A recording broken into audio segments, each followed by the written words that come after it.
Good morning to all, dear student.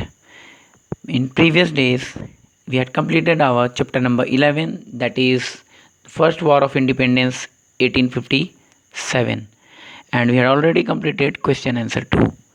Okay, now we are going to start our new chapter, that is chapter 13, Colonialism and Urban Change. It means how colonialism origin or begins in India and now urban change. Urban change means that rural area change into urban and urbanization is there. And also urbanization change into deurbanization. तो we have यहाँ पे हम लोग के पास तीन word है, एक urbanisation, reurbanisation and deurbanisation. Urbanisation rural area को अर्बन एरिया में कन्वर्ट करना या फिर रूरल एरिया का डेवलप होना, अर्बनाइजेशन. अर्बन एरिया को किसी पर्पस के थ्रू या फिर लोगों का उस तरफ अट्रैक्शन ना होने के कारण वो धीरे धीरे अपने अट्रैक्शन को खो देना या फिर धीरे धीरे वो डाउनफॉल में चला जाना, दैट इज़ कॉल्ड डीअर्बनाइजेशन. एंड रीअर्बनाइजेशन कोई अर्बनाइज एरिया को या फिर अर्बन एरिया को बहुत ज़्यादा डेवलप करना, जैसे कि किसी टाउन एंड सिटीज़ को मेट्रोपॉलिटन टाउन्स एंड सिटीज़ में चेंज करना, that is called reurbanisation. So let's we have to start our topic. The excavation of Indian Indus Valley civilization proves that ancient India had well-planned towns and cities. कहता है Indus valley civilisation का excavation जो हुआ था, excavation कहने का मतलब खुदाई करके जो भी मॉन्यूमेंट्स निकला या फिर जो बिल्डिंग्स निकले, ओल्ड बिल्डिंग्स निकले या फिर कुछ crafts, many utensils and many weapons and so many tools we get from Indus valley area. And now we turn to that Indus Valley or the people of Indus Valley were civilized. That's why these areas, this period, this time is called Indus Valley civilization. And it is proved that ancient India had well planned towns and cities. During the medieval period also, the regional kingdoms and the invaders contributed to the development of already existing towns and cities.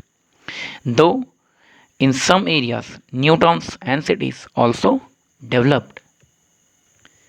कहता है कि medieval period के time पे जो town and cities already exist थे, जो मौजूद थे, उनको रीजनल किंगडम के द्वारा और इन्वेडर्स के द्वारा डेवलप किया गया, लेकिन कुछ नए टाउन एंड सिटीज़ भी डेवलप किए गए. The Mughal architectural splendours showcased beautiful building as well as new towns. कहता है मुगल का जो आर्किटेक्चरल स्टाइल था, जो उनका आर्किटेक्चरल लविंग्स था, वो beautiful buildings and as well as new towns को शो करता है.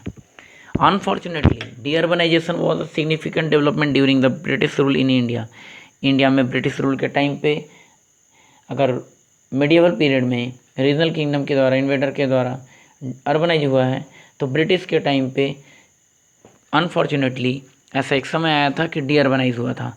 It means urban area convert into और turn into downfall, that's why change into deurbanise. Many ancient towns and cities were destroyed and abandoned. बहुत सारे ऐसे towns and cities थे जो destroyed हो गए या फिर उनको अबेंडन कर दिया गया. अबेंडन करना मतलब होता है छोड़कर चले जाना. क्यों? क्योंकि lack of facilities and peoples के लैक ऑफ अट्रैक्शन के कारण. Next is the main focus of urban development came to be centred on the three port town, that is Bombay, Calcutta and Madras. At that time केवल 3 ऐसे urban development centre थे जो कि Bombay, Calcutta and Madras थे. अब यहाँ पे तीनों के लिए एक इम्पॉर्टेंट, एक कॉमन पॉइंट ये है कि बॉम्बे, कलकत्ता एंड मद्रास ये तीनों पोर्ट टाउन थे. पोर्ट टाउन्स कहने का मतलब है कोस्टल प्लेन वाले एरिया में थे. इट मीन्स समुद्र के किनारे. तो Bombay, Calcutta and Madras, these places letter became the presidency town. And बाद में आगे चलकर ये सारे टाउन जो थे वो प्रेसिडेंसी टाउन बन गए. बॉम्बे पता है महाराष्ट्र में है, कलकत्ता वेस्ट बंगाल एंड मद्रास तमिलनाडु.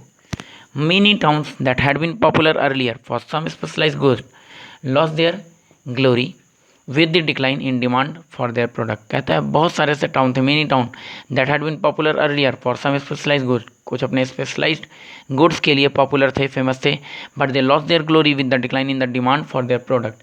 जैसे जैसे उनके यहाँ के प्रोडक्ट का डिमांड घटता चला गया, वो डिक्लाइन होते चले गए. The old trading center and the port were replaced by new trade center. The old trading centers and port they are replace by new trading centre. New trading centre ने old trading centre का जगह ले लिया। Deurbanisation during the 19th century destroyed the important cities of Surat, Machilipatnam and Srirangapatna. ये 3 जगह destroyed हो गए जो कि पहले पोर्ट टाउन थे, सूरत, मछलीपट्टनम एंड श्रीरंगपट्टनम, और इनके जगह न्यू टाउन्स ने जगह लिया। कौन new towns? That is Bombay, Calcutta and Madras. Moreover, the rapid expansion of the British power in India ended the power of regional kingdom, which were earlier great centers of administrations। कहता है the rapid expansion of British power धीरे धीरे नहीं rapidly expense होता चला गया, and India indeed the power of regional kingdom, और India से रीजनल पावर का किंगडम जो था वो एंड हो गया। And now which where earlier great centre of administration, once they lost their glory many people migrated to other cities. जैसे जैसे ओल्ड ट्रेडिंग सेंटर का ग्लोरी कम होता चला गया, लोग न्यू ट्रेडिंग सेंटर की तरफ या टाउन एंड सिटीज़ की तरफ मूव करते चले गए, माइग्रेट होते चले गए। Urbanisation started gradually in 1881। Urbanisation 1881 में शुरू हुआ था। The process was very slow during the next 50 year. पहले 50 ईयर में ये प्रोसेस काफ़ी स्लो था। Only a few new centre of administration emerge. It means 50 year में कुछ ट्रेडिंग सेंटर ही इमर्ज हो पाए। Do you know deurbanisation means the destruction और end of the old towns and cities. Towns and cities का end होना या फिर डिस्ट्रक्शन होना, डिस्ट्रॉय होना, that is called deurbanisation. इस टॉपिक में हम लोग इतना ही पढ़ेंगे। Next day urbanisation of Calcutta start करेंगे। Okay, thanks to all.